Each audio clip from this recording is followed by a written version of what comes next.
The world as we know it has evolved rapidly, and we constantly ask ourselves, how can we overcome the arduous challenges affecting humanity and the future? In UTM, these questions become the catalyst that transcends us forward.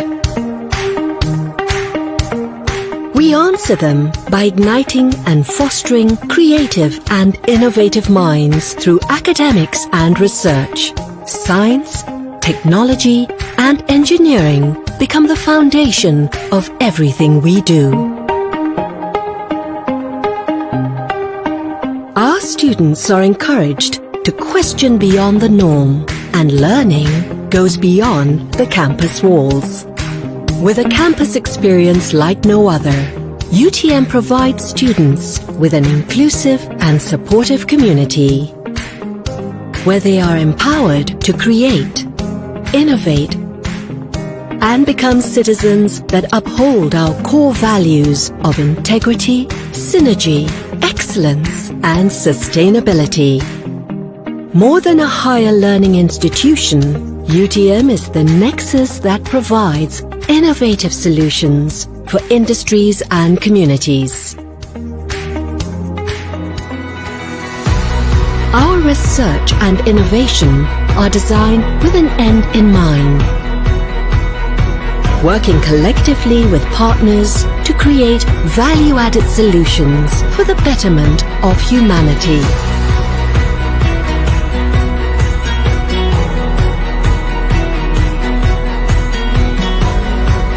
This is carried out through our unique translational research and technology transfer programs. We know that for a nation to thrive, its ability to innovate is vital. Here at UTM, innovation is at the forefront where new opportunities are created.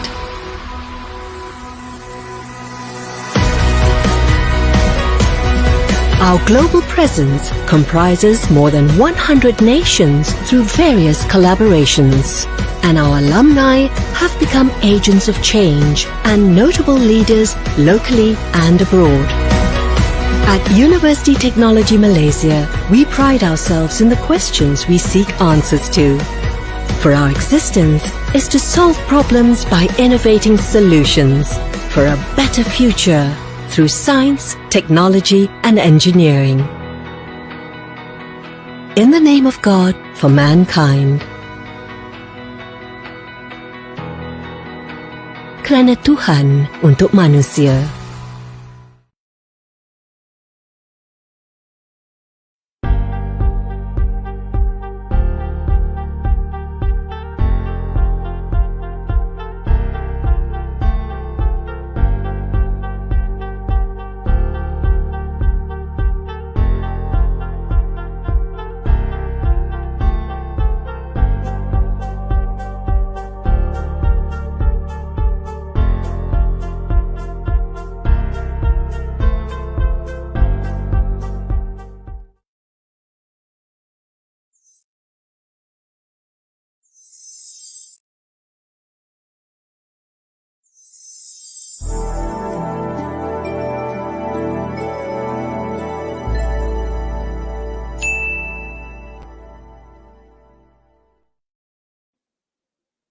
Sayang kumbang mencari makan, terbang sering ditepi kali. Selamat datang kami ucapkan, moga diiring restu ilahi. Bismillahirrahmanirrahim. Assalamualaikum warahmatullahi wabarakatuh. Salam sejahtera dan salam UTM Sanjungan Bangsa. Selamat datang ke Bicara Alumni Siri 7 2023 yang dianjurkan oleh unit UTM Alumni. Saya, Nurul Izzah Abdul Rahim, selaku moderator anda pada hari ini, akan bersama-sama anda untuk mendengar satu perkongsian yang sangat menarik daripada alumni UTM. Bersyukur kita kehadrat ilahi dapat kita bersama-sama untuk menjayakan sesi bicara pada hari ini. Untuk pengetahuan para hadirin sekalian, program ini dianjurkan oleh unit UTM Alumni secara bersiri sepanjang tahun 2023 dan sekaligus memperluaskan pemikiran dan pengetahuan para pelajar, staf dan alumni melalui sesi perkongsian ilmu dan pengalaman yang terdiri daripada alumni UTM. Alumni UTM yang terpilih pada sesi kali ini adalah Engineer Dr. Muhammad Arkam bin Sheikh Munaim, Ketua Pegawai Eksekutif Mega Jati Akademi Sendirian Berhad, dengan perkongsian yang bertajuk Prospek dalam Sektor Pembinaan Malaysia, Kerjaya dan Akademik. Sungguh menarik tajuk kita pada hari ini. Orang kata, tak kenal maka tak cinta. Justeru, sebelum memulakan sesi bicara alumni, jadi izinkan saya untuk merumpaikan sedikit jurata penceramah jemputan kita pada hari ini. Nama beliau adalah Engineer Dr. Muhammad Arkam bin Sheikh Munaim. Pada tahun 1998, beliau memperoleh Diploma Kejuruteraan Elektrik Kuasa di Universiti Teknologi Malaysia. Kemudian, pada tahun 2000, beliau mendapat ijazah Sarjana Muda Kejuruteraan Elektrik di Universiti Teknologi Malaysia. Pada tahun 2010, beliau peroleh Sarjana Sains Teknologi Pembinaan di Universiti Sains Malaysia dan pada tahun 2014, beliau memperoleh Doktor Falsafah Pemulihaan Tenaga. Beliau telah dianugerahkan Productivity Champion Certification Category Leader and Talent by Malaysia Productivity Corporation MPC 2023, Successful People in Malaysia 2022 5th edition, British Encyclopedia Malaysia, licensed by British Publishing House London, UK, Top SME CEO Award 2022 by Dream Talents Media Malaysia. Assalamualaikum Dr. Akam. Assalamualaikum. Terima kasih. Terima kasih Encik Izzah. Alhamdulillah sihat. Terima kasih atas jemputan alumni UTM. Terima kasih.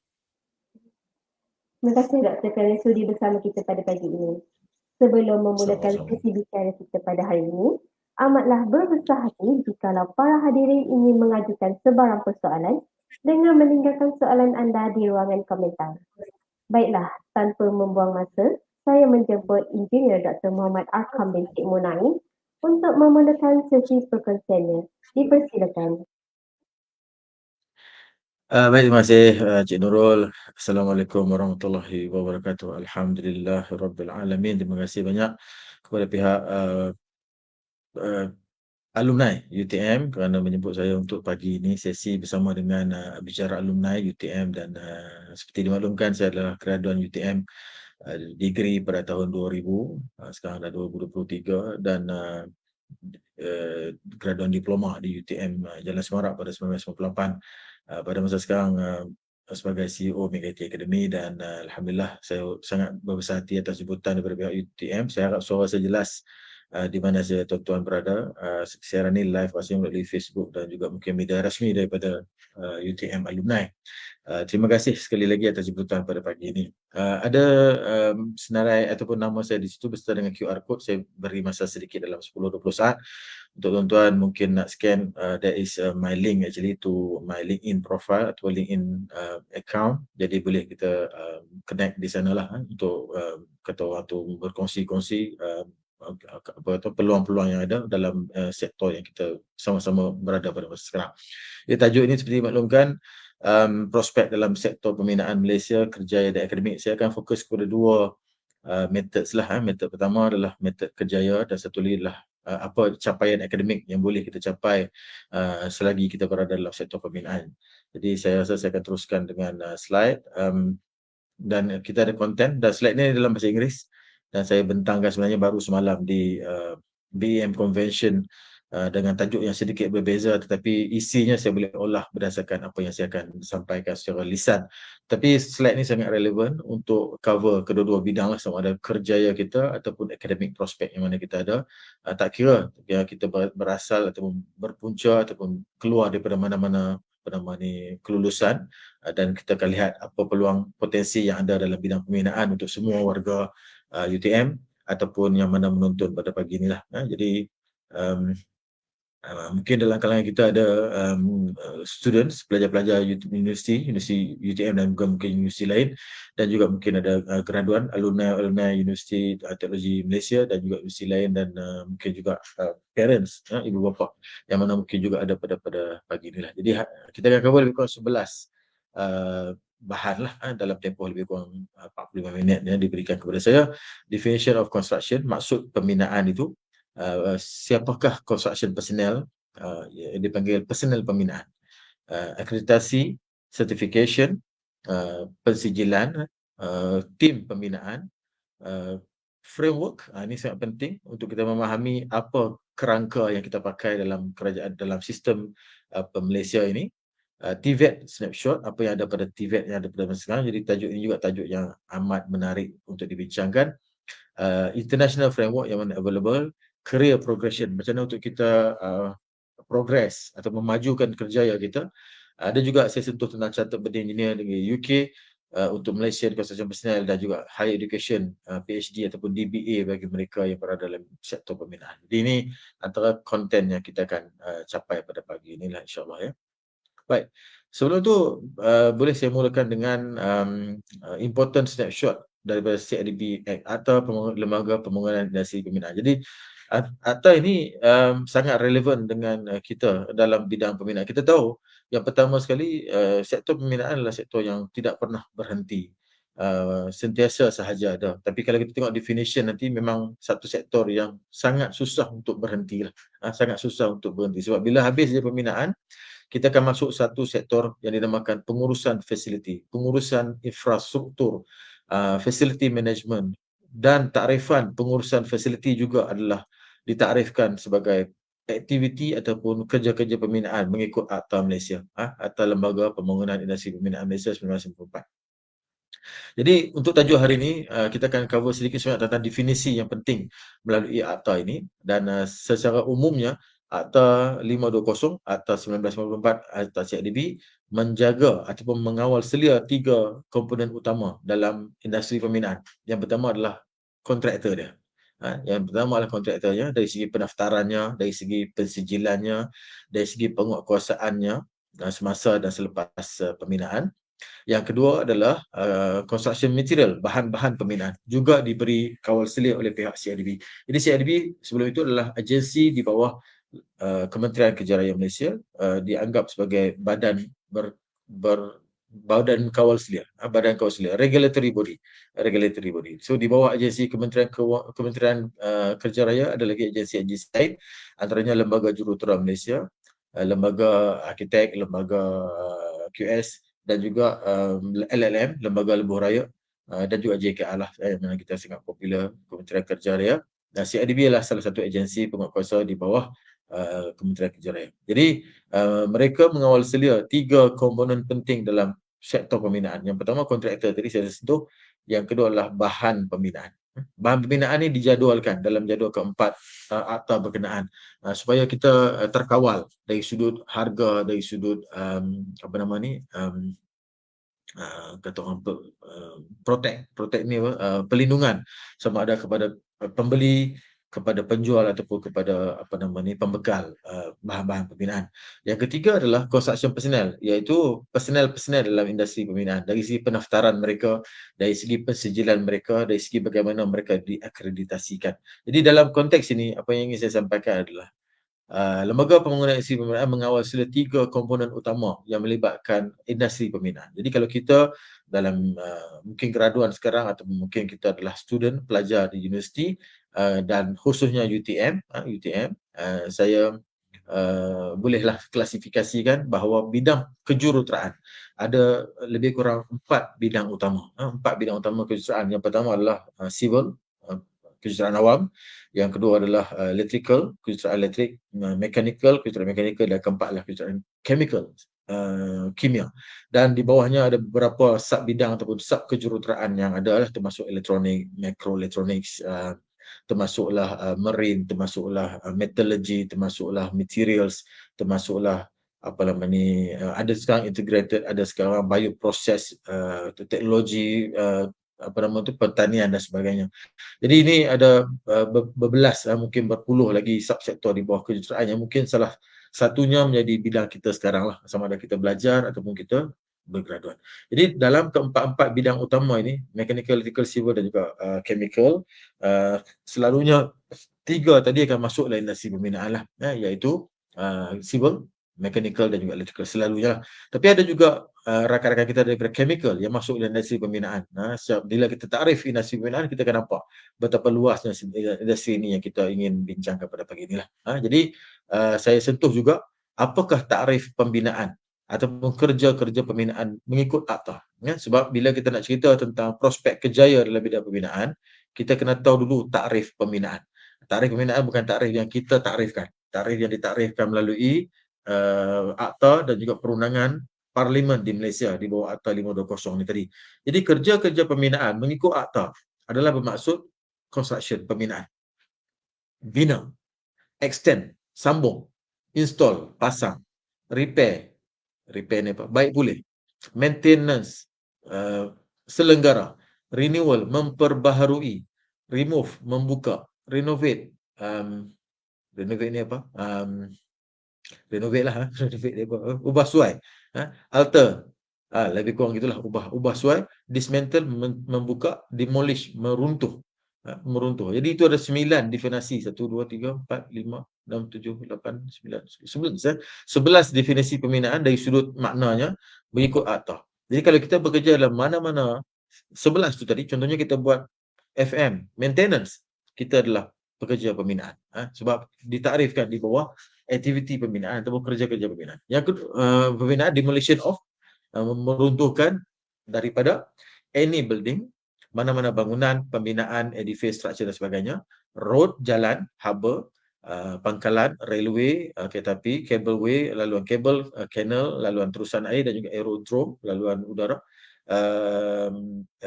any drainage, perparitan, irrigation, saliran dan juga kawalan sungai, electrical, mechanical, water, gas, petrochemical, telecommunication activities or telecommunication work, any bridge, jambatan, viaduct, dam ataupun empangan, reservoir, tangki, earthwork dan sebagainya. Sewer termasuk, sewer, apa tu kita panggil, STP sebagai contoh, sewerage treatment plant. Jadi tadi kawan-kawan kita ada bidang chemical mungkin masuk dalam industri sewer, industri kita panggil sewerage treatment plant ataupun water treatment lah, water treatment. Mereka juga adalah pekerja pembinaan. Jadi luasnya takrifan ini, aqueduct, culvert, drive shaft, tunnel dan juga reclamation works. Dan takrif ini tidak berhenti pada 1 sampai E itu saja. Takrif ini juga pergi kepada mana-mana kerja yang penting ataupun sebahagian daripada kerja-kerja persediaan untuk kerja-kerja sementara yang ditakrifkan ataupun yang dijelaskan dalam paragraf 1 sampai 3, 1 sampai 5 tadi, A sampai E tadi, termasuklah site clearance, termasuklah kerja-kerja clearance ni cuci lah, bukan cuci, apa clearance. Yalah, kalau tempat tu baru kita nak masuk, kita buat site clearance ni, kita clearkan tempat tu, pokok-pokoknya kita tebang dan sebagainya, mana yang tak berkenaan dengan pembinaan lah, untuk menyediakan tapak. Soil investigation, SI ataupun improvement, moving, kita memindahkan bahagian-bahagian tanah itu, cut and fill, kita excavate, kita buka, bongkar, kita tambah laying, foundation ataupun kita restore, dan kita buat landscaping juga termasuklah aktiviti pembinaan. Dan juga tidak terkecuali procurement, pembelian. Mana-mana bahan-bahan pembinaan, bahan-bahan pembinaan khususnya yang ditakrifkan ataupun yang dijadualkan dalam jadual keempat dianggap sebagai kerja-kerja pembinaan. Equipment, peralatan ataupun workers, pekerja-pekerja pembinaan. Necessary, required, describe 1 sampai E tadi. Maknanya apa saja yang berkaitan dengan 1 sampai E ini, sehinggalah kepada pembelian bahan dia, peralatan dia, equipment dia ataupun penggajian pekerja dia termasuk dalam kerja-kerja pembinaan. Maknanya tertakluk kepada akta inilah. Maknanya apa saja yang berlaku dalam ruang lingkup itu dianggap sebagai kerja-kerja pembinaan yang mana perlu untuk kita pantau melalui Akta Lembaga Pembangunan Industri Pembinaan Malaysia, CIDP Akta 520. Baik.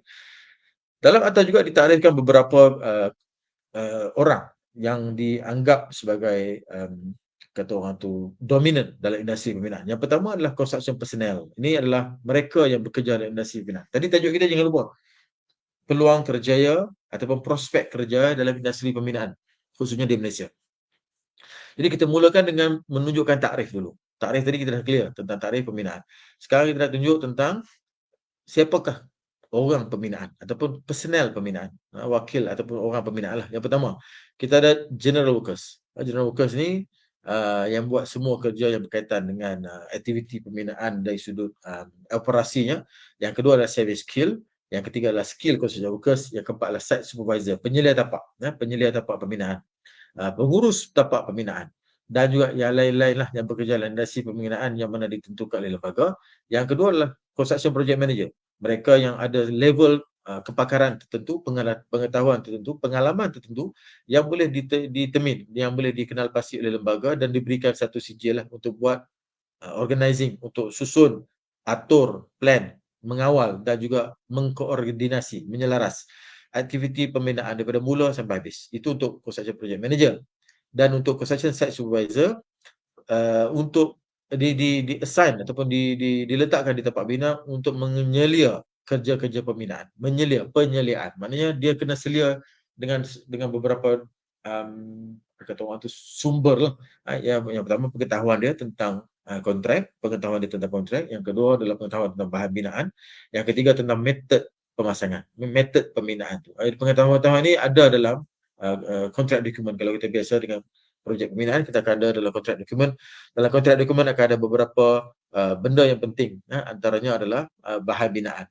Antaranya dalam tu adalah kaedah pemasangan, specification. Yang ketiga adalah ciri-ciri apa yang kita nak pasang dan juga ada harga, dihargakan kat situ untuk kita tentukan skop-skop kita berdasarkan harga yang telah dihargakan. Jadi ini tadi takrifan pembinaan, sekarang takrifan tentang mereka yang berada dalam industri pembinaan. So ada 3 kumpulan besar lah. Construction personnel dianggap sebagai service skill supervisor dan juga project manager.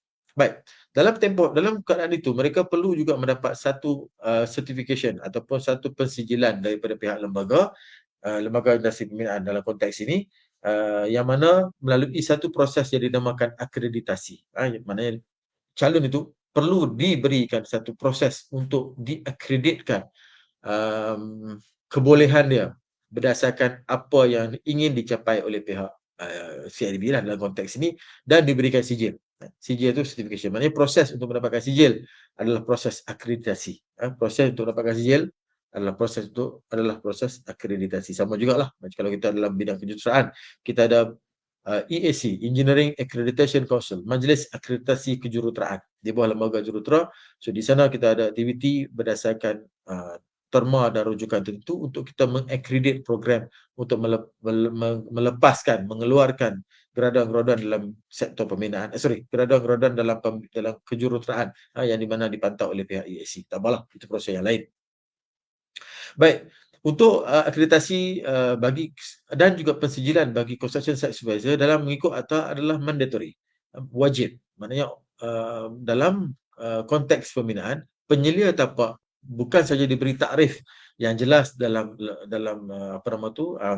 akta, malah dikawal melalui pendaftaran, pensijilan dan akreditasi dan dimandatorikan melalui akta ini. Maknanya ini satu keperluan wajib. Satu-satu projek pembinaan perlu diselia oleh penyelia tapak pembinaan yang bertauliah. Jadi selalunya kita lihat penyelia tapak pembinaan yang bertauliah ini datang daripada kumpulan diploma, pemegang-pemegang diploma ataupun sijil, ataupun pemegang-pemegang ijazah pun ada yang menjadi penyelia tapak bina. Bila mereka baru masuk dalam industri pembinaan, mereka ingin belajar daripada penyeliaan, so kat situ mereka akan join sebagai penyelia tapak. Mana-mana mereka yang melanggar peraturan ini melalui akta ini, 33A/1 perkara 5 yang melanggar peraturan ini, penyelia berkenaan akan boleh disabitkan kesalahan dan didenda tidak melebihi RM5,000 kepada dia. Dan juga yang ke-6 tu, kurungan 6, mereka yang mengambil pekerja-pekerja binaan tanpa sijil akreditasi daripada lembaga yang sah juga boleh didenda tidak melebihi RM5,000. Jadi ada 2 denda di situ. Satu denda kepada mereka yang mengaku menyelia kerja-kerja pembinaan, satu lagi denda kepada mereka yang mengambil pekerja binaan yang tidak ditauliahkan oleh CIDB. Jadi ini satu keperluan mandatory mengikut akta lembaga pembangunan industri pembinaan. Sebab tu tajuk hari ini bila kita sentuh tentang pembinaan prospek kerjaya, jadi salah satu kerjaya yang paling popular dalam industri pembinaan adalah penyelia tapak pembinaan, penyelia tapak bina. Jadi itu antara yang paling penting untuk kita sentuh pada pagi ini supaya kita dapat membina satu kefahaman apa prospek yang ada selain daripada prospek yang kita sebutkan tadi. Baik. Construction program. Okey, jadi saya akan skip sebab kurang kena dengan tajuk, tetapi saya nak sentuh yang mana saya dah boldkan kat situ. Define construction skill kompetensi. Kita ada satu perkataan kat sini sebagai pekerja tapak yang kompeten. Yang kita panggilkan sebagai construction competent person, CCP di bawah tu. Mereka yang mempunyai skill, kemahiran tertentu dalam bidang tertentu yang diselia ataupun yang dipantau oleh standard-standard tertentu yang diterima oleh CIDB. Jadi inilah kumpulannya yang kita nak kena cari bagaimana untuk kita berada dalam tapak bina berdasarkan peraturan ataupun kehendak akta tersebut. Baik. Jadi saya akan skip. Dan ini antara prospek kerjaya yang ada dalam industri pembinaan yang saya kotakkan merah tu. Ada dua level. Kalau kita dalam bidang, kalau kita boleh saya katakan graduan barulah, yang baru nak grad mungkin tahun ni. Jadi tidak ada salahnya kita masuk di bawah sektor ataupun di bawah kategori penyeliaan, supervisor development. Yang sana kita ada CSS, Certified Construction Site Supervisor. Kita ada FME, Certified Facility Management Executive, yang menjaga facility, infrastruktur dan juga facility negara. Yang ketiga adalah Traffic Management Officer, CTMO. Yang keempat adalah CSSO, Safety and Health Officer. Ini pun ramai kawan-kawan kita yang masuk ke dalam situ. Dan juga satu lagi Traffic Management Officer yang menjaga traffic lebih pada traffic management. Jika kita buat kerja-kerja civil dan kita suka kepada aktiviti traffic management lah. So, traffic management ini di bawah civil. Ataupun kita pergi nanti ke bawah dipanggil kategori pengurusan. Kategori pengurusan kita ada beberapa kategori ni, ada 4 iaitu CCM, Certified Construction Project Manager. CCPM, Certified Construction Project Manager, Certified Construction Manager, CCM, Certified Facility Manager, FMM, dan juga Sewerage Construction Managers, SCM. Jadi ini yang mana ada pada CIDB sekarang lah. Jadi bila kita kata tentang prospek kerjaya dalam bidang pembinaan, saya perlu merujuk kepada CIDB terlebih dahulu lah, sebab itulah pemegang kata orang tu dari segi kawal selia industri pembinaan Malaysia adalah di bawah Lembaga Pembangunan Industri Pembinaan Malaysia. Jadi mereka mempunyai program-program ini yang mana boleh ditarget oleh prospek kerjaya-kerjaya kita masing-masing, sama ada tuan-tuan dalam bidang civil, electrical, mechanical ataupun chemical, boleh masuk ke dalam industri pembinaan melalui beberapa program yang ada di CIDB yang saya tunjukkan pada slide sekarang ni lah. Jadi salah satu saja. Sekejap lagi kita akan jumpa lebih banyak lagi daripada 9 ni. 3, 6. Bukan 9 tu 5.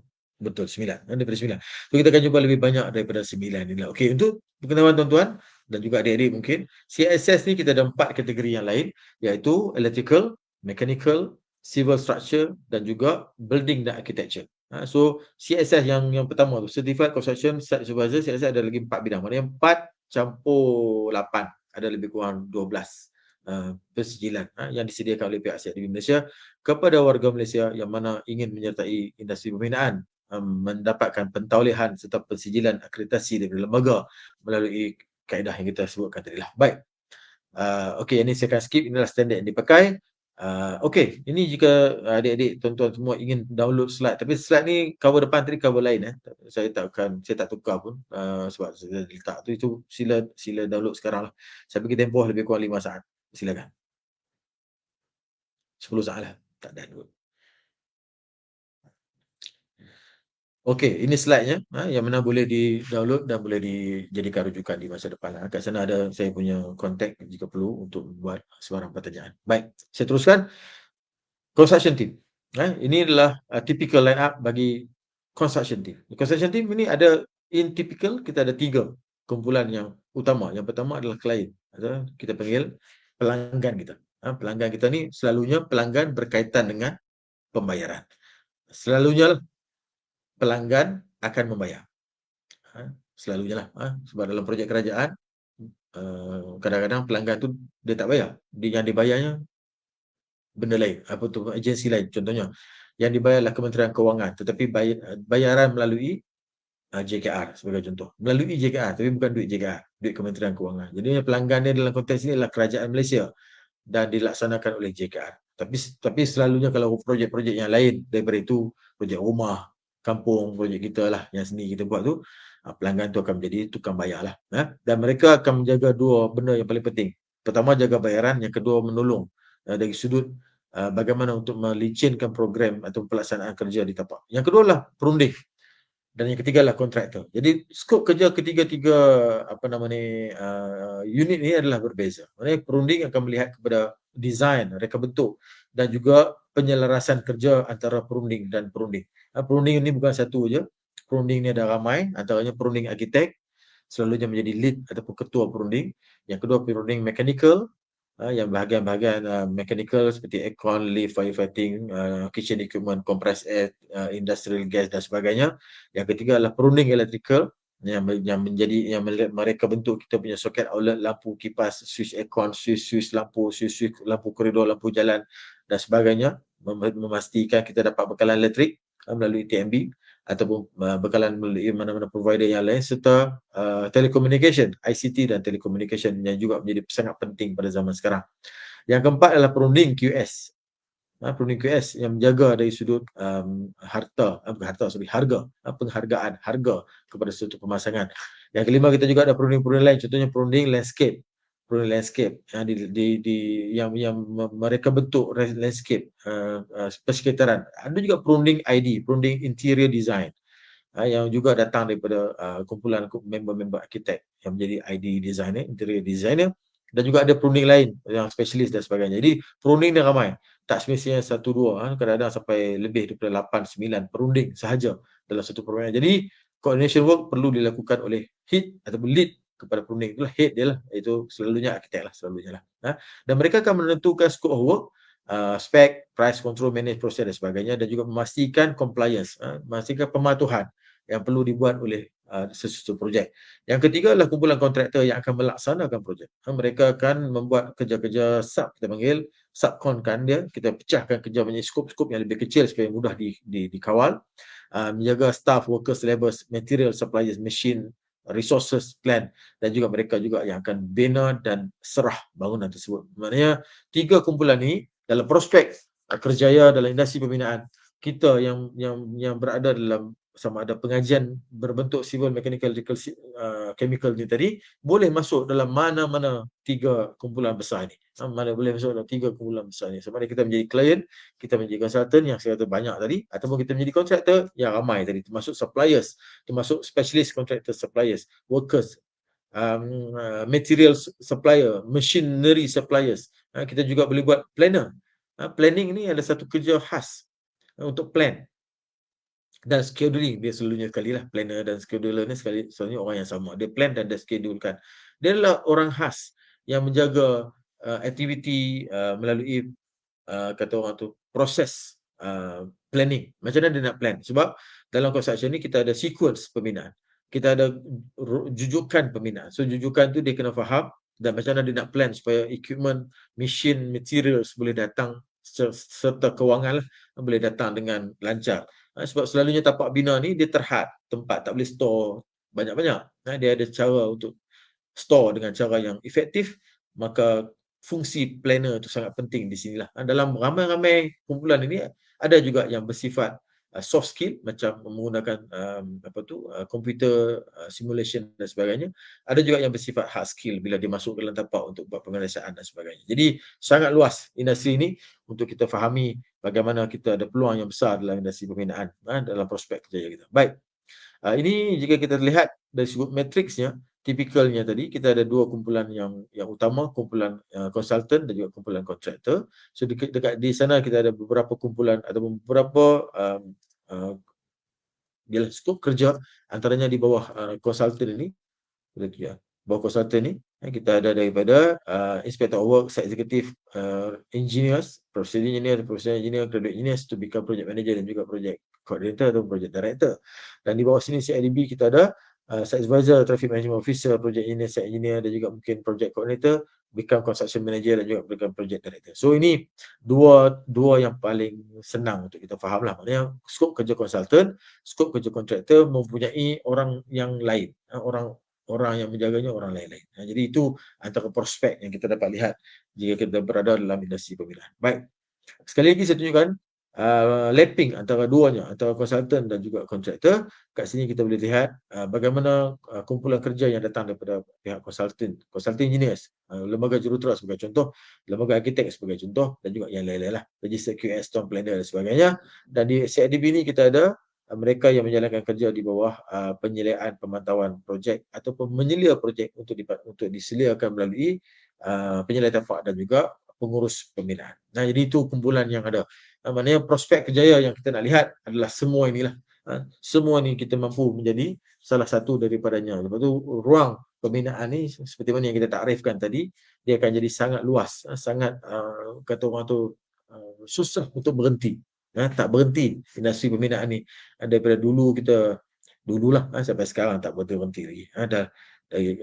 Kita lihat bagaimana progres Kuala Lumpur sebagai contoh. Kalau ada gembar-gembar lama tahun 40-an, 50-an, bagaimana sekarang tahun 2023 masih lagi ada pembinaan dalam Kuala Lumpur, tu tak berhenti lagi. Dan tak nampak gaya nak berhenti pun. So industri ni sangat luas dan sangat kata orang tu jauh boleh dibawa lah kalau nak jadikan sebagai sektor kerjaya kita.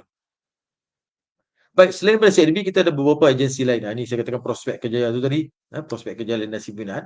Selain daripada CIDB, kita juga ada agensi badan kawal selia yang lain yang juga berkaitan dengan industri pembinaan.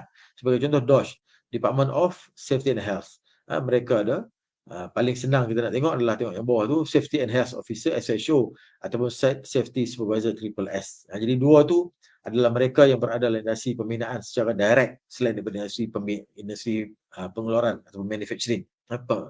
Pengeluaran. Kemudian kita tengok kat situ ada responsible person, scaffolder yang menjaga scaffolding. Scaffolding adalah binaan temporary. Kalau kita tengok tadi dalam takrif industri pembinaan atau takrif kerja-kerja pembinaan, kita panggil temporary works, integral and important parts of temporary works. So scaffolding membina ataupun memasang tuan-tuan tahu scaffolding tu apa? Scaffolding tu ada yang tak kenal. Scaffolding perancah yang dipasang di keliling bangunan untuk naikkan bangunan ataupun di dalam bangunan pun ada juga untuk naikkan bangunan. So scaffold naik satu tu. Jadi untuk naikkan benda tu perlukan mereka yang kompetent untuk mereka bentuk sistem itu supaya dapat naik dengan selamat. So di situ ada fungsi satu orang yang dipanggil responsible person scaffolder. Daripada DOS sebagai contoh. Jadi ini satu kerja spesialis. Kalau bangunan dekat 3-4 tingkat tu mungkin kita rasa senang.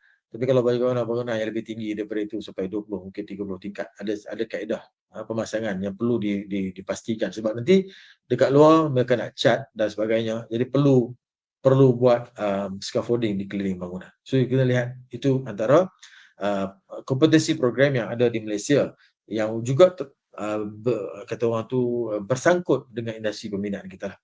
Yang ketiga, kita ada DOE, Department of Environmental. Di sana kita ada, jangan lupa tadi saya sebut nama, kerja-kerja sewer ataupun water treatment dianggap sebagai kerja-kerja pembinaan mengikut akta. Jadi contohnya cuma dikawal selia secara langsung oleh badan kawal selia yang lain, khususnya dari aspek IET sebagai contoh, Industrial Effluent Treatment. Industrial Effluent Treatment, Biological Process, Chemical Process, BP dan PCP ni tadi, antaranya Water Services ataupun Water Treatment, juga dikawal selia oleh satu pihak yang lain. Ini juga masih industri pembinaan. We will talk about sewer ataupun pembentungan industri, sistem ataupun teknologi pembentungan daripada sudut industri, BF bag filter dan juga SO scrubber, yang ini daripada chimney untuk lepaskan perawatan asap sebelum dilepaskan ke udara. STP Sewerage Treatment Plant ni direct dengan sewer, solid ataupun schedule waste, bahan-bahan buangan terjadual. Macam mana untuk mengendalikan kaedah pembuangan bahan-bahan yang dijadualkan. Bahan-bahan berjadual ni ada dalam jadual di bawah di bawah DOE lah, Department of Environmental. Jadi kita macam mana kita nak dispose bahan-bahan buangan berjadual ni? Actually bukan berjadual, bahan-bahan buangan terjadual. Ada bahan binaan yang juga sebahagiannya menjadi bahan binaan yang dianggap sebagai bahan terjadual, yang dah dijadualkan. Maksudnya dia berada dalam jadual. So nak buang bahan ini tidak boleh sewenang-wenang je lah. Jadi itu dikawal oleh seorang yang kita panggil CHEP, Competent Person in Schedule Waste Management, CHEP SWAM tu tadi. CEP, LTP, Leachate Treatment Plant, bila kita melibatkan pembangunan ataupun pembinaan landfill, tempat buangan sampah, di sana ada satu waste yang cukup ketara lah, iaitu air sampah ni tadi. Air daripada sisa sampah yang mana bila kita letak dan sampah tu membukit, kemudian bila hujan air tu akan keluar. Antaranya tak dapat dirawat, kalau tak dirawat, dia akan masuk dalam industri air semula, masuk dalam water catchment semula, kemudian dia akan balik kepada kita punya water cycle, dan itu tidaklah bagus untuk kita punya kesihatan, disebabkan oleh puncanya adalah punca sampah. So ada kaedah perawatan untuk leachate treatment plant ini yang juga dimandatorikan di bawah lembaga ataupun department yang lain lah. Satu lagi adalah POME, iaitu Palm Oil Male Effluent. Jadi ini adalah mereka yang berada dalam industri pembinaan ataupun industri yang berkaitan pembinaan dari sudut aspek environment-nya. Ingat tadi, bila kita katakan tarikh pembinaan, termasuk maintenance, termasuk sewerage, termasuk itu ini, maknanya mereka ni tidak dapat lari daripada sektor pembinaan. Itu satu. Yang kedua, cuma report duty dia orang berbeza lah. Mereka mungkin tak perlu report pada CIDB, mereka report kepada DOE. Jadi ini antara dua badan kawal selia yang ada dalam negara kita lah. Kita juga ada Energy Commission bagi mereka yang berada dalam bidang electrical ataupun mungkin mechanical, gas competent person, AO, A4, chargeman, BO, B4, HT, chargeman, PW2, PW4, wireman, electrical competent engineer, civil engineer, juga electrical energy manager. So kat situ ada lagi mereka yang berada dalam sektor pembinaan untuk mencari ruang bagaimana kita nak menapak dalam industri ini, khususnya bagi mereka yang akan bergraduat dalam tahun inilah ataupun baru saja graduat, mana hala tuju dia nak pergi. So ini antara tempat yang boleh dia letakkan minat dia, memberi fokus untuk dia menjadi salah seorang competent person dalam sistem yang ada pada kerajaan Malaysia sekarang ni lah. Kemudian kita dekat Seda, kita ada GC, Grid Connected Photovoltaic Designer, Wireman, Off-Grid Photovoltaic Design, dan juga Solar PV Installer. Dan di SPAN kita ada Qualified Person untuk SPAN ataupun SPAN QP. Jadi dekat sini, kalau kita lihat, bukan saja industri pembinaan dikawal selia oleh CIDB, industri pembinaan juga ada integral function dengan badan kawal selia yang lain, antaranya DOSH, Department of Safety and Health, Department of Environmental, Energy Commission dan sebagainya. Jadi kita lihat kat situ bahawa industri yang kita sebutkan tadi, industri pembinaan, dia tidaklah boleh habis. Dalam keadaan sekarang tidak mungkin. Sekarang kita dah ada MRT ataupun LRT yang ketiga. Dan kita ada LRT baru nak buat di tempat-tempat lain, contohnya di Pulau Pinang ataupun Sarawak Metro di Sarawak pun nak buat sistem rail juga. Jadi kita lihat industri ini tidak akan berhenti, dan mengikut pengamatan kita lah sebagai orang dalam ini, bila kita dah stable di satu-satu tempat atau stable dari sudut pembinaan infrastruktur, pembinaan lain akan masuk. Contoh, dulu mungkin 40-50 tahun dulu kita lebih fokus kepada perumahan. Bila ada rumah, ada pekerjaan, ada makanan, maknanya tak susah untuk mencapai ketiga keperluan asas ini. Kemudian daripada habis saja selesai perumahan, kita berpindah kepada infrastruktur. Pada zaman itulah 80-an kita start buat lebuh raya, dan kemudian 90-an 2000 kita start buat airport, KLIA 2 time tu lah, 90-an hingga ke tahun 2000. Selepas selesai airport, kita sambung dengan kereta api, LRT, MRT baru lagi lah, ni ECRL, ERL, ETS dan sebagainya di Malaysia ni. Dan benda tu sekarang bila habis saja tempoh itu, dia akan pergi ke tempat lain. Contohnya daripada KL dah saturated, dah penuh, dia akan pindah ke tempat lain yang next. Who's next? Penang sebagai contoh. Who's next? Kuching sebagai contoh. Who's next? Mungkin Johor sebagai contoh. So ini akan bergerak dan berterusan. Jadi setiap satu pergerakan itu akan dipantau atau memerlukan competent person, skill workers yang berada dalam industri pembinaan, antaranya yang kita dah sebutkan sekarang inilah yang ada dalam slide pada masa siang. Baik. Okey, juga boleh diberi tumpuan oleh mereka yang berada dalam bidang kejuruteraan ataupun teknologi kejuruteraan yang diberi akreditasi oleh lembaga jurutera ataupun ITAC ataupun ESC lah, Engineering Accreditation Council ataupun Engineering Technology Accreditation Council. So kedua-duanya boleh menjadi seorang jurutera profesional PE dengan lembaga jurutera mengikut carta inilah, mengikut carta ini. Jadi nanti saya tak mau cerita ni, tajuk ni panjang. Ada video saya 2 jam tajuk ni. Jadi boleh cari dalam YouTube. InsyaAllah video ni ada dekat YouTube selama 2 jam saya berbincang tentang tajuk inilah. Mungkin lebih daripada 2 jam. Kalau ikutkan semua ada lebih daripada 8 jam.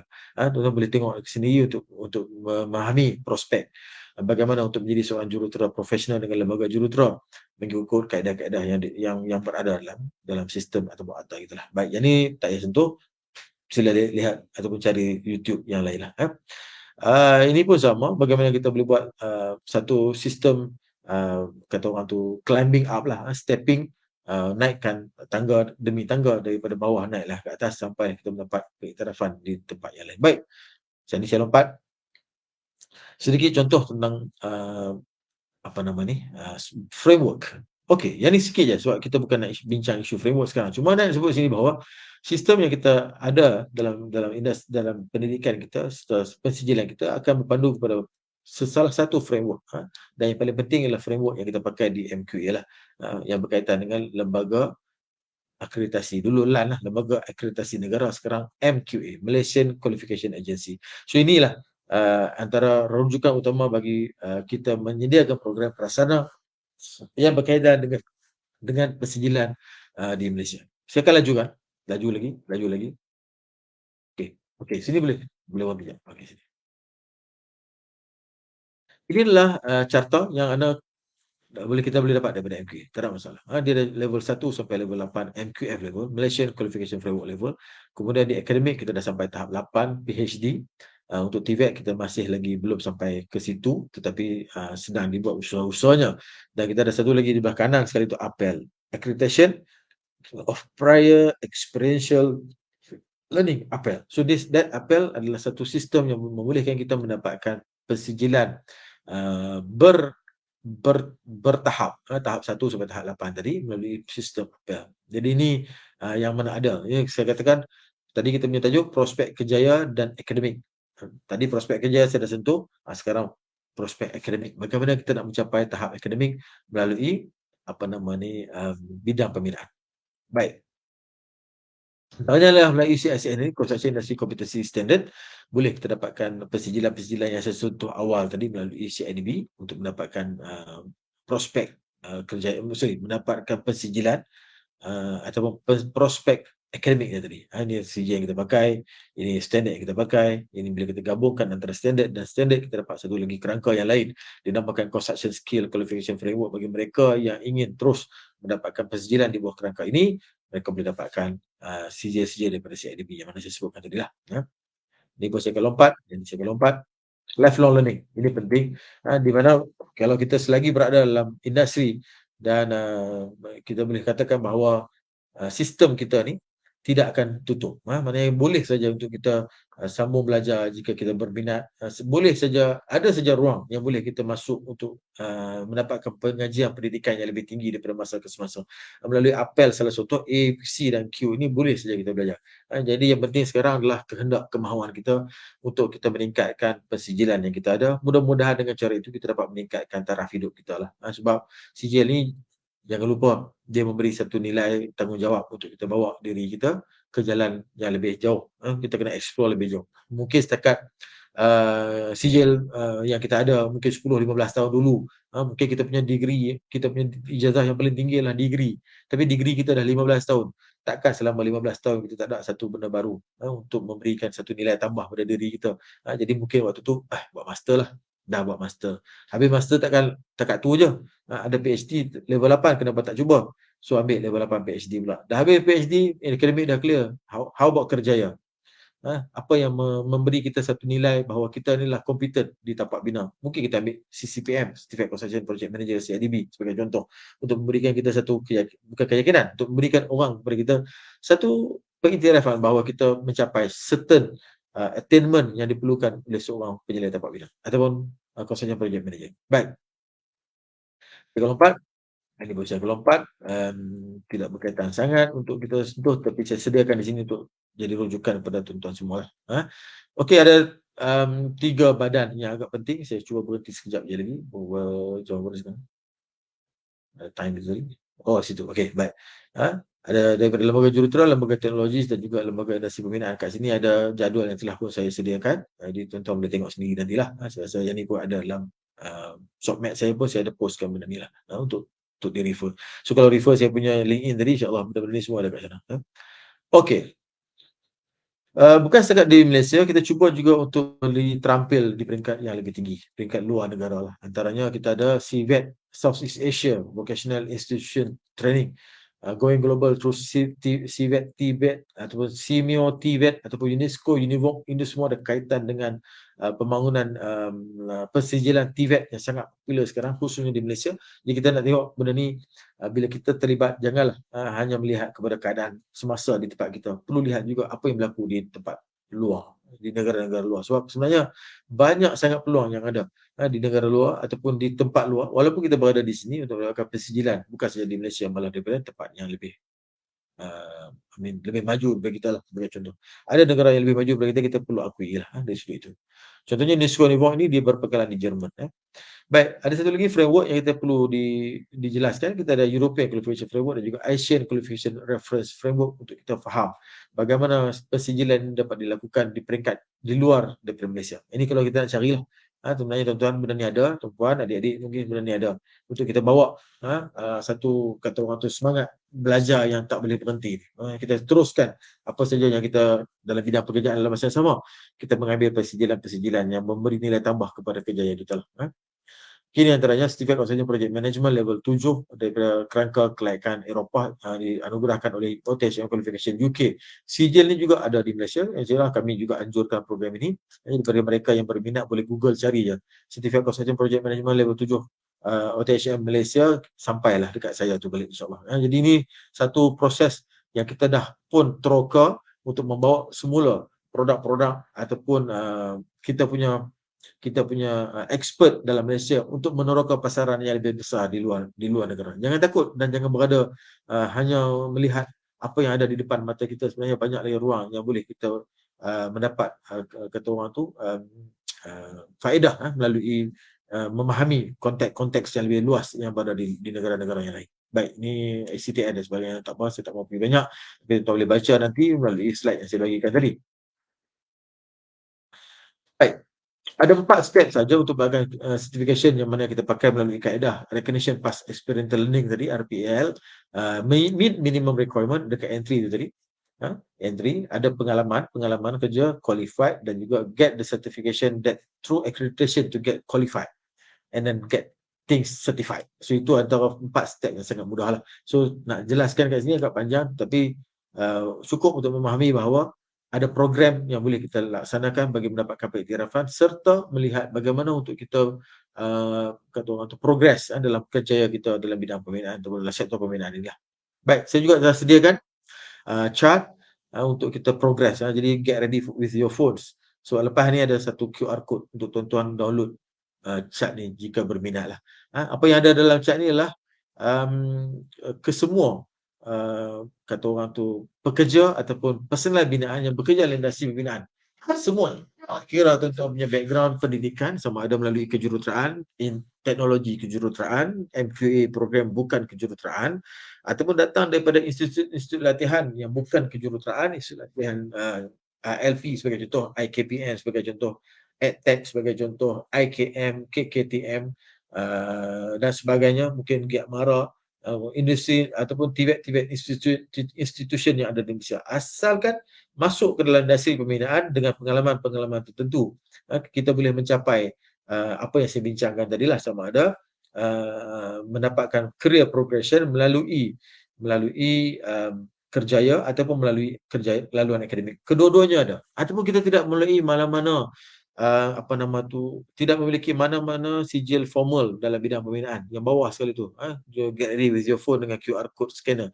Lepas ni kita akan ambil download slide ni lah ataupun material ni. Okay, now boleh download sekarang. Saya bagi 30 saat sementara saya bercakap.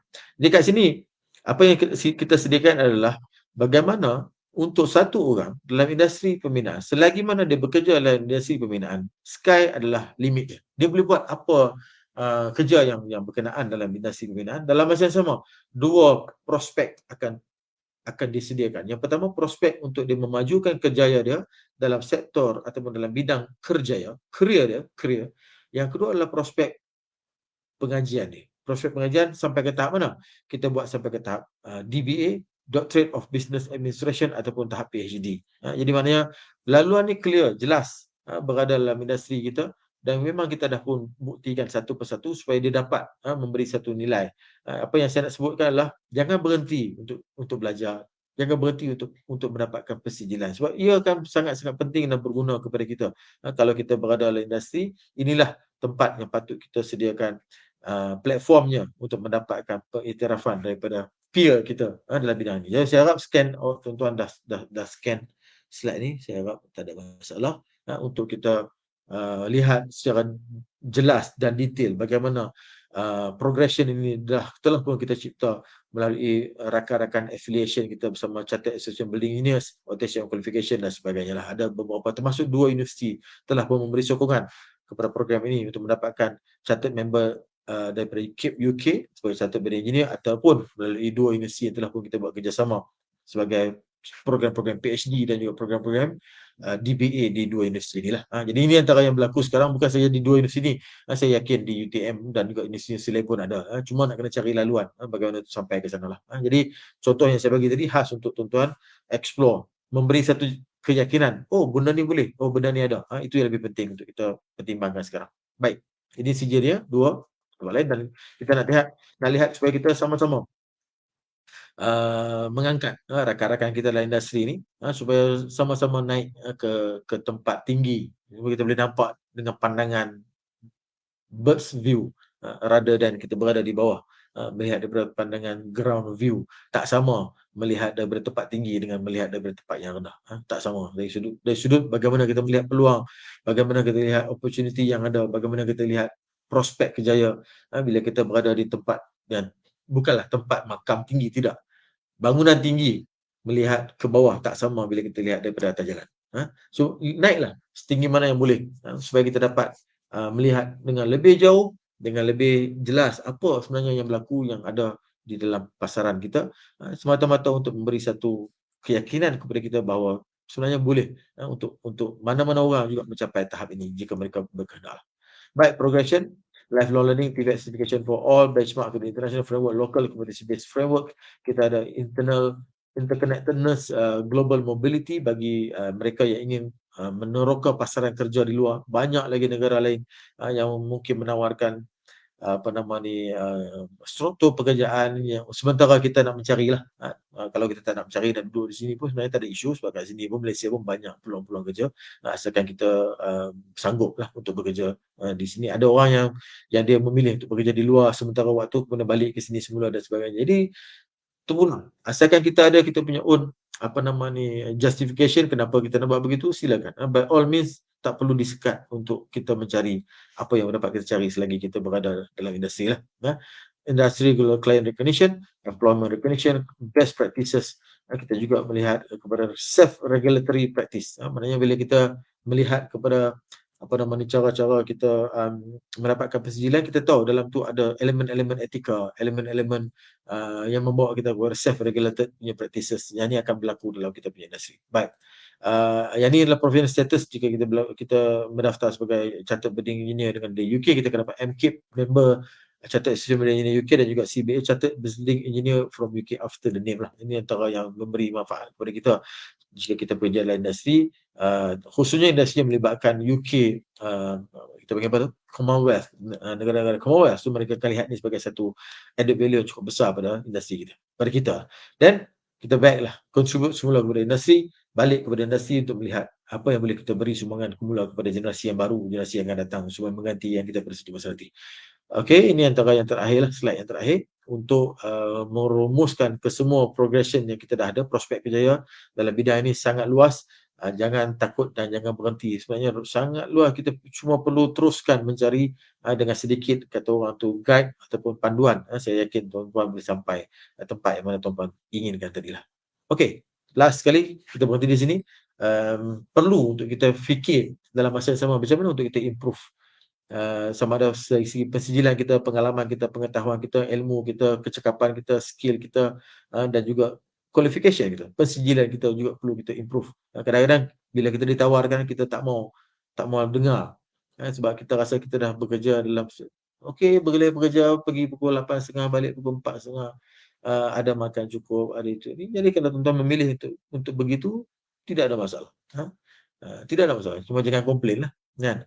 Tapi kalau kita pilih untuk sedikit tambah effort kita explore dalam bidang yang mungkin kita pandai sikit, kemudian kita cari lagi ruang, dan kita boleh mungkin start dengan part time, kita do, buat itu, buat ini, dan kita rasa macam mampu untuk kita bergerak dengan lebih jauh berdasarkan apa yang kita boleh improve pada diri kita, antaranya adalah mendapatkan sijil. Sijil adalah satu tanda pencapaian bagi kita, mendapatkan sijil, sama ada naik ke master ataupun bachelor, PhD dan sebagainya, ataupun dapatkan sijil-sijil melalui laluan kerja progression yang kita sebutkan tadi, melalui kompetensi certificate yang memberi nilai tambah kepada kita. Jadi orang akan mencari bagaimana kita dapat memberi sumbangan, bukan sumbangan setakat okey dia boleh buat. Sijil tak ada, tapi dia boleh buat.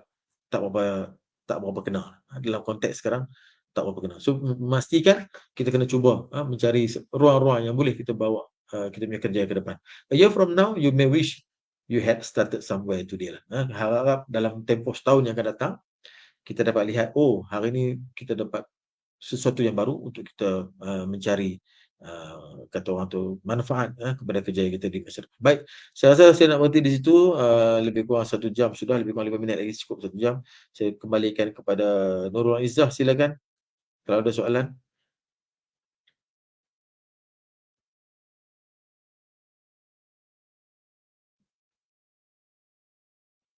Tak dengar Nurul.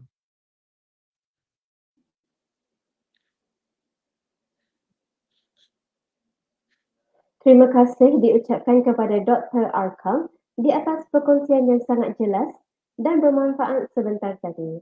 Semoga ilmu yang dikongsi dapat kita manfaatkan dalam kehidupan seharian kita. Kami akan beralih kepada segmen seterusnya dengan sesi soal jawab. Dengan ini, mari kita lihat soalan yang pertama. Okey, Doktor, saya bacakan soalan yang pertama. Okey, bolehkah Doktor kongsikan apakah cabaran yang dihadapi sepanjang menceburi bidang kerjaya engineer?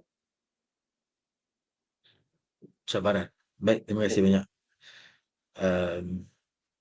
Sebenarnya antara isu yang kita pun tahu, kalau jurutera ni yang paling popular sejak 6 bulan setahun ni adalah jurutera miskin, antara isu, kan.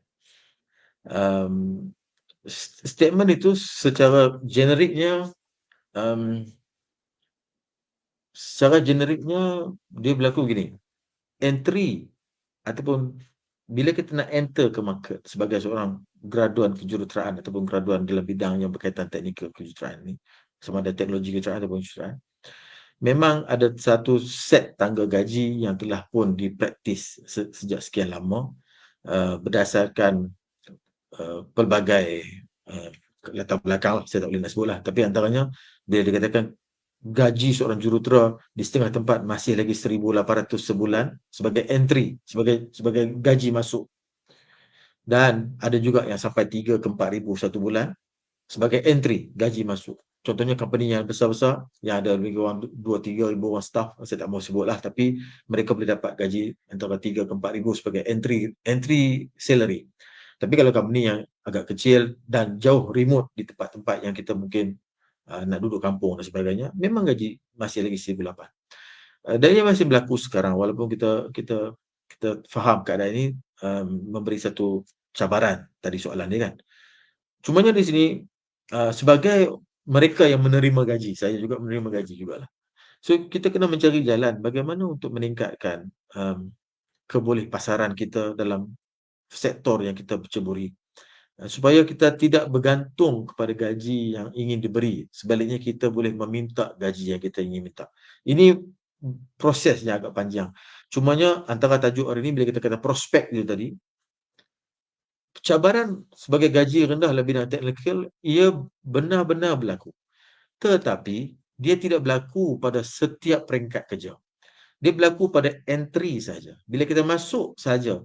Tetapi bila kita mula develop kita punya skill, knowledge, attitude, kita dah makin naik, makin naik. Dan kita dah boleh mula menawarkan diri dengan gaji yang lebih tinggi. Dan ini juga berlaku. Jadi, entry requirement gaji permulaan jurutera rendah adalah satu cabaran yang memang kita jumpa pada hari ini. At the same time, di pihak majikan juga, mereka sangat berhati-hati memilih staff, memilih pekerja. Sebab kita nak pekerja yang ada komitmen yang kuat kepada syarikat antaranya lah, dan juga memberi satu nilai yang besar kepada syarikat. Jadi kadang-kadang kita jumpa juga pekerja yang alamak dia ni silap ambil lah, dia, kalau boleh kita nak keluarkan dia balik dan sebagainya. Dia berlaku di dua-dua pihak. Mungkin pihak yang nak bekerja tu juga ada kesilapan, pihak majikan juga ada kekurangan. So kat sinilah yang lebih penting bagi saya dari sudut cabaran. Semua cabaran yang berada dalam industri adalah benar. Maksudnya, mana-mana kerja pun sama saja. Yang penting macam mana kita mendapatkan diri kita, meletakkan diri kita, meletakkan value, nilai pada diri kita supaya kita dapat mencari cabaran yang baru dengan peruntukan kewangan yang lain lah. Itu antara cabaran yang saya rasa masih lagi berlaku. Bila saya masuk industri dulu pun, itulah tangga gajinya. Itu cerita 20 tahun sudah. Tetapi alhamdulillah bila kita tahu boleh pun macam ni, boleh pun macam ni, boleh. Jadi kita nampak ada banyak ruang sebenarnya. Jadi jangan takut adik-adik yang masih dalam bidang kejuruteraan sekarang. Itu adalah cabaran pertama, tetapi ia hanya entry, hanya nak masuk. Lepas masuk all yours. Buatlah apa yang boleh untuk dapatkan ini yang lebih. Itu yang paling ketara lah. Dan yang kedua adalah bagaimana knowledge itu kita sekat. Kita tak mau, kadang-kadang tak mau belajar. Kita nak buat, kita panggil mental block. Kita stop, tak mau pandai, tak mau itu, tak mau ini. Kita limitkan kita punya capacity untuk belajar. Kita limitkan kita punya capacity untuk bekerja. Akhirnya kita berada di tempat yang sama bertahun-tahun. Tidak dapat naik dan sebagainya. Ini juga cabaran bagi setengah orang lah. Tapi kita faham juga lah kadang-kadang dia ada faktor dan sebab-sebab tentu kita takkan sentuh pada hari ini. Ada lagi soalan lain? Saya harap saya jawab soalan. Okey, terima kasih Dr. Akram. Okey, kita pergi ke soalan yang kedua. Dari pengalaman doktor, dalam prospek kerjaya pembinaan, yang manakah lebih mempunyai kesukaran dalam pengurusan sama ada di site ataupun documentation di office? Kesukaran? Betul. Sama ada dekat site ataupun dekat office lagi mencabar dengan kita punya. Baik. Profil pengetahuan seorang jurutera jika bekerja di tapak ataupun jika bekerja dalam industri teknikal lah, industri pembinaan, profil knowledge dia sangat luas. Bukan, profil knowledge dia yang diperlukan sangat luas. Dia perlu mengetahui kedua-dua aspek. Maknanya aspek di tapak bina dan juga aspek di tempat kerja ataupun di dalam pejabat. Dalam pejabat kita selalu relatekan kita punya skill berkaitan dengan penggunaan komputer. Contohnya design, simulation, itu di pejabat, dan juga contract management, pengurusan kontrak itu sendiri. Macam mana kita nak buat contract document, macam mana kita nak buat documentation dia. Sana pun ada banyak benda yang nak kena tahu. Lukisan, reka bentuk, pengiraan, lukisan, penyediaan lukisan dan sebagainya. Sehinggalah ke tahap lipat drawing. Lipat drawing, kita ada kertas A4, A3, AO, A1, A1, AO dan seterusnya. So nak lipat tu pun jurutera kena tahu juga nak lipat drawing macam mana. Sampai ke tahap nak lipat drawing lah. So bukanlah satu benda yang mudah kalau kita tak sanggup turun dan belajar. Jadi cabaran di pejabat berbeza dengan tapak. Di tapak bila kita masuk dia datang dengan cabaran yang lain.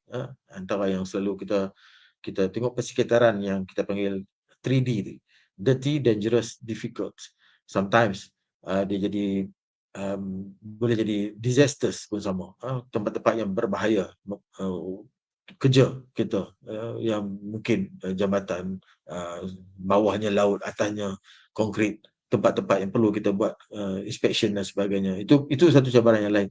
Tetapi satu jurutera yang versatile. Kita perlu mencelup diri kita di dua-dua tempat. Boleh faham dua-dua persekitaran. Sebab tak boleh kita faham design tanpa kita ada pengalaman macam mana benda tu dipasang di tapak. Dan kita tidak boleh melihat benda tu macam mana nak pasang di tapak kalau kita tidak ada pengetahuan tentang design. So kedua-duanya saling menghubung. Jadi sebagai jurutera yang baru nak masuk ke dalam industri, saya sarankanlah duduk di salah satu tempat dan belajarlah bersungguh-sungguh di situ, mungkin setahun hingga maksimum 3 tahun. Kemudian patah ke tempat yang satu lagi. Supaya kita dapat dua-dua elemen soft skill dan hard skill ini. Sebab pengurusan pekerja di tapak tak sama dengan pengurusan pekerja dalam office. Tak sama. Pengurusan pekerja di tapak ni dia ada style regimental dia. Pengurusan pekerja di office style yang lain. Jadi kedua-duanya perlu difahami dan diketahui oleh seorang adik-adik tuan-tuan ni 10-20 tahun datang akan jadi bos juga, akan jadi pengurus, akan jadi director dan sebagainya. Jadi dalam konteks itu kita perlu menyelami lah apa yang ada dalam tapak tu. Kita dari jauh kita dah nampak, dah tahu dah apa cerita. Maksudnya macam sekilas ikan tu kita dah tahu dah ni jantan ke betina. Begitu sekali dalam bidang ini perlu kita ambil perhatian dan pengetahuan. Jadi kedua-duanya perlu dan sangat berkait rapat. Sangat berkait rapat dan tak boleh tinggal salah satu untuk menjadi seorang jurutera dalam bidang pembinaan yang versatile. Ada lagi soalan, Izzah? Okey, sekejap doktor. Nampaknya masa agak mencemburi kita kerana kita akan beralih ke soalan yang terakhir sebelum ke penghujung sesi kita pada hari ini. Soalan yang terakhir adalah, apakah boleh tak doktor kongsikan kenangan pahit manis yang doktor hadapi dekat UTM ni? Oh, okey, UTM. Apa nama ni? UTM memang sangat kata orang tu berkesan lah untuk saya. Kita belajar waktu zaman 90-an, 95 sampai 98 di UTM KL. Pada ketika itu saya adalah YDP untuk college kediaman. Ada lebih kurang 2,000 student dalam college. Itu pengalaman yang paling saya ingat sampai sekarang lah. Dan berbeza dengan Skudai. Skudai ni memang independen. Sebab kita duduk di luar, tak duduk asrama. Sebab saya pergi sebagai direct entry tahun 2. Sebab saya dah ada diploma sampai kat sana. Tapi tempoh saya belajar adalah 5 tahun lah. 3+2 lah. Di Fakulti Kejuruteraan Elektrik di Skudai. Dan Alhamdulillah saya sangat berterima kasih kepada UTM lah. Dan juga lecturer saya yang mana telah memberi segala yang mungkin untuk pelajar-pelajarnya. Jadi saya berterima kasih kepada pihak UTM lah. Okey, baiklah. Apakah kata-kata akhir atau nasihat yang boleh doktor Akam bagi kepada para penonton sebelum kita mengakhiri sesi ini? Terima kasih Cik Moderator Izzah. Saya ingin saya sampaikan bahawa yang pertama kita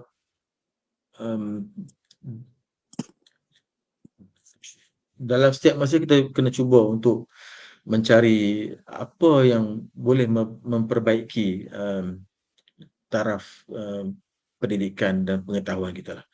Sebab benda itu tidak boleh berhenti dengan adanya sekeping ijazah yang kita dapat mungkin 15-20 tahun sudah dan kita berada di ijazah yang sama setelah 20 tahun. Itu bukan konteks kemajuan yang patut kita ikuti. Sebab dalam tempoh 20 tahun sebenarnya kalau kita ambil tempoh 5 tahun pertama, 5 tahun kedua, mungkin 5 tahun pertama nak buat master, 5 tahun kedua nak buat PhD sebagai contoh.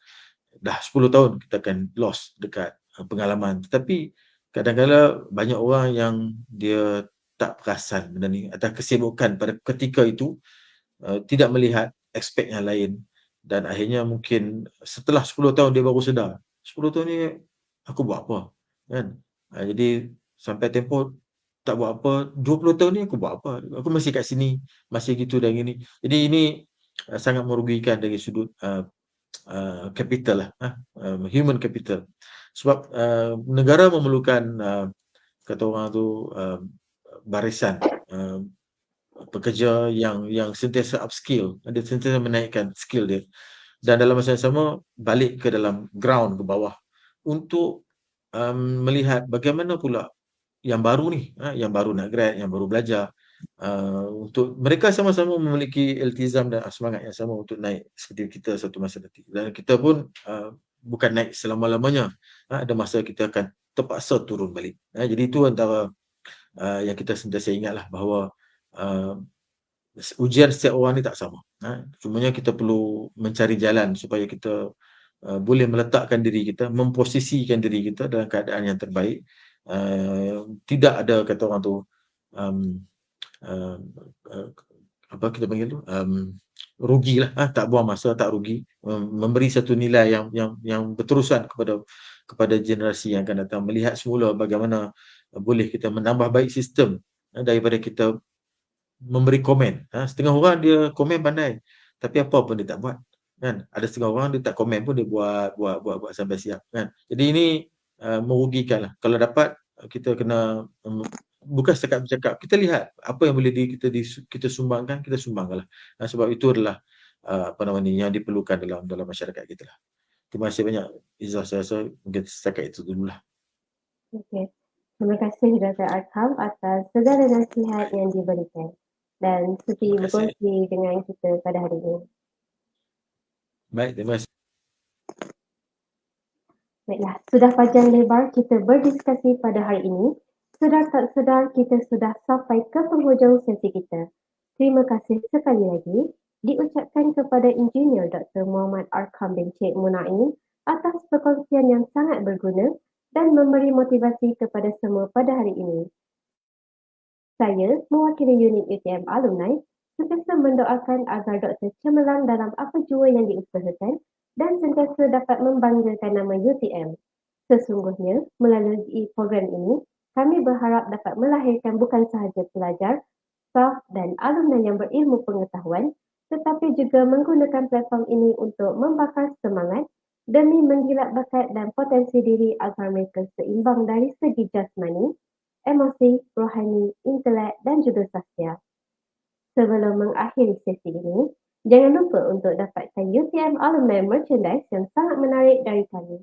Bagi mengetahui info lanjut, segala aktiviti dan program yang dianjurkan oleh UTM Alumni, semua penonton dijemput untuk like, share dan follow media sosial unit UTM Alumni di FB page, Instagram dan Telegram kami.